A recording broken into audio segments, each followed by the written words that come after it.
Olha, pessoal, vamos falar então sobre a prisão de Jair Bolsonaro. Os ministros da primeira turma do Supremo decidiram de forma unânime na manhã de hoje manter o ex-presidente em prisão preventiva. A votação foi realizada em sessão virtual extraordinária. Além de Moraes, que é o relator, os demais ministros da primeira turma, Flávio Dino, Cristiano Zanin e Carmen Lúcia, votaram pela manutenção da prisão.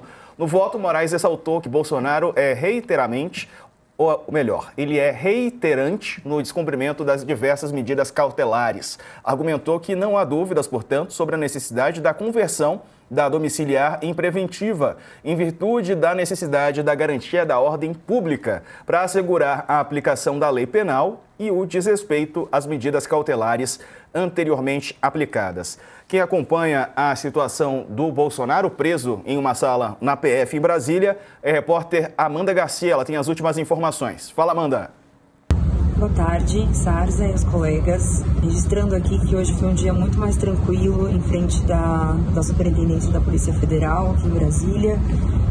Bem menos apoiadores e pessoas ali em frente da unidade. Uma mulher na hora do almoço, depois mais alguns agora no final do dia. E o que a gente registrou também de movimentação foi que o advogado do ex-presidente, Paulo Cunha Bueno, ele esteve na unidade, ele esteve ali de 9 até a hora do almoço, por volta de meio-dia, entrou e saiu sem conversar com a gente. Além disso, a gente também registrou um momento em que um carro, um Pajero preto, que a gente sabe que é usado pelo ex-presidente, chegou na superintendência. A gente deu uma olhada ali dentro do carro, viu que tinha uma caixa com remédios e uma sacola, uma mochila e 2 homens que estavam dentro do veículo. Eles desceram com esse mantimento, entraram na unidade e logo também já deixaram ali a estrutura, foram embora, também sem falar com a gente. Além disso, eles escureceram uma porta de acesso ali da superintendência, que foi onde ontem alguns fotógrafos conseguiram registrar o momento que a Michelle Bolsonaro deixava a unidade. Ela estava junto com o ex-presidente, ela estava saindo ali, o pessoal conseguiu tirar uma foto. Então, essa porta aqui, que foi onde tiraram essas fotos, ela foi escurecida hoje também. E é isso de movimento por hoje. Nos próximos dias tem visitas dos filhos e a gente volta para atualizar vocês por aqui. Obrigada.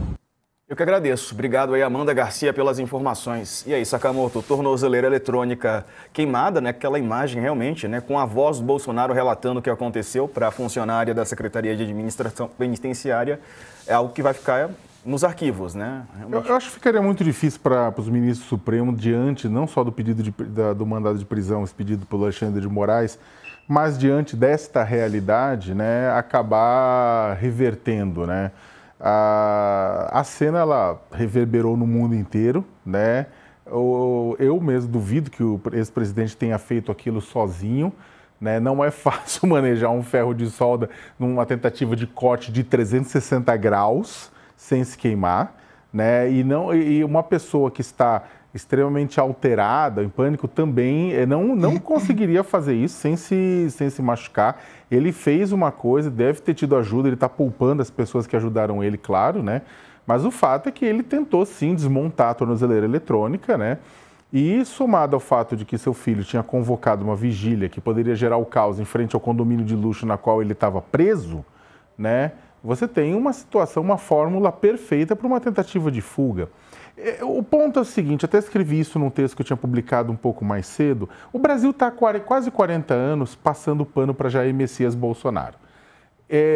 Lá na década de 80, né, ele foi julgado por um plano para colocar bomba em quartel, né? E aí chegou a ser, né, punido por uma junta militar de coronéis, mas no Superior Tribunal Militar resolveram dar uma passada de pano, né? Não, melhor não, deixa quieto, deixou de lado. Como deputado federal, ele atacou várias vezes os direitos humanos, várias vezes ele extrapolou qualquer limite ético, né? O próprio caso da Maria do Rosário, naquela história da ofensa, do ataque direto, né? Da incitação ao estupro.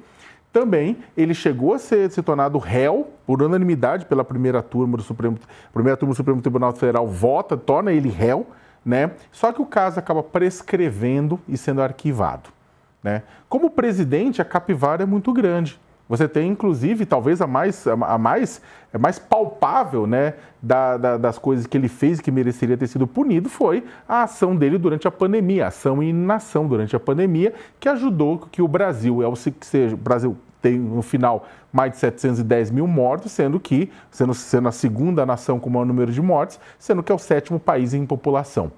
Também não aconteceu nada. A sorte dele começa a mudar quando ele é punido pelo Tribunal Superior Eleitoral por conta tanto da micareta lá no Palácio do Alvorada, em meio à campanha eleitoral, junto com os embaixadores, atacando as urnas eletrônicas, quanto com a utilização, o sequestro do bicentenário da independência. Daí, depois, com a tentativa de golpe de Estado, você tem a condenação e agora ele prestes a cumprir uma pena de 27 anos e 3 meses, ou seja, uma mudança na forma como o Estado brasileiro atuava diante de Jair Bolsonaro. Mas durante muito tempo, o Estado brasileiro atuou como se ele fosse inimputável, como se ele pudesse fazer qualquer coisa e ele não era devidamente responsabilizado por isso. Começou a mudar há pouco tempo, mas durante muito tempo ele pôde fazer. Na pandemia, a gente ficou sem Procurador-Geral da República. O senhor Augusto Aras poderia ter feito alguma coisa e não fez. A presidência da Câmara poderia ter feito alguma coisa e não fez. E o resultado é dos 710 mil mortes, no final das contas. Diego, só para terminar, Bolsonaro, neste momento, poderia até estar já preparando sua candidatura para disputar com o Lula, mas preferiu desrespeitar a lei eleitoral, abusar do poder econômico, tentar golpe de Estado.